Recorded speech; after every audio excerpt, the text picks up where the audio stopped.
കുന്നംകുളം ചെറുവത്തൂർ ഗ്രൗണ്ടിലായിരുന്നു രാഷ്ട്രീയ നേട്ടങ്ങൾ എണ്ണി പറഞ്ഞും പ്രകടന പത്രികയിലെ വാഗ്ദാനങ്ങൾ ആവർത്തിച്ചും പ്രധാനമന്ത്രിയുടെ പ്രചാരണം. കരുവന്നൂർ ബാങ്ക് തട്ടിപ്പടക്കം വിഷയങ്ങൾ എണ്ണി പറഞ്ഞായിരുന്നു പ്രസംഗം. CPM സാധാരണക്കാരുടെ പണം കൊള്ളയടിച്ചുവെന്ന് പ്രധാനമന്ത്രി കുറ്റപ്പെടുത്തി. अकेले त्रिशूर के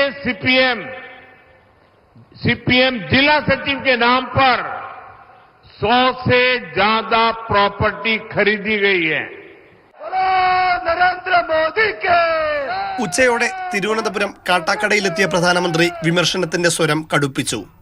വോട്ടെടുപ്പിന് വെറും 10 ദിവസം മാത്രമുള്ളപ്പോൾ പ്രചാരണത്തിനെത്തിയ പ്രധാനമന്ത്രി മുഖ്യമന്ത്രിക്കും മകൾക്കുമെതിരായ മാസപ്പടി കേസ് ഇതാദ്യമായി ചർച്ചാ വിഷയമാക്കി.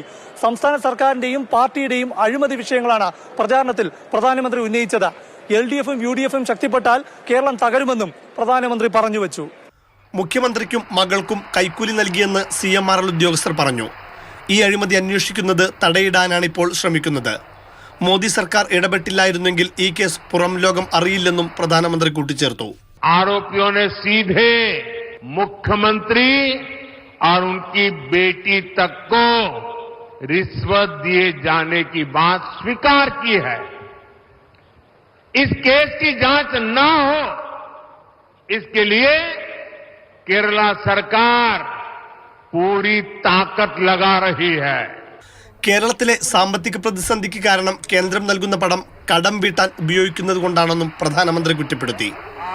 പൊതുപരിപാടികൾക്ക് ശേഷം വൈകിട്ടോടെ പ്രധാനമന്ത്രി തമിഴ്നാട്ടിലേക്ക് തിരിച്ചു. മാതൃഭൂമി ന്യൂസ്, തിരുവനന്തപുരം, തൃശൂർ.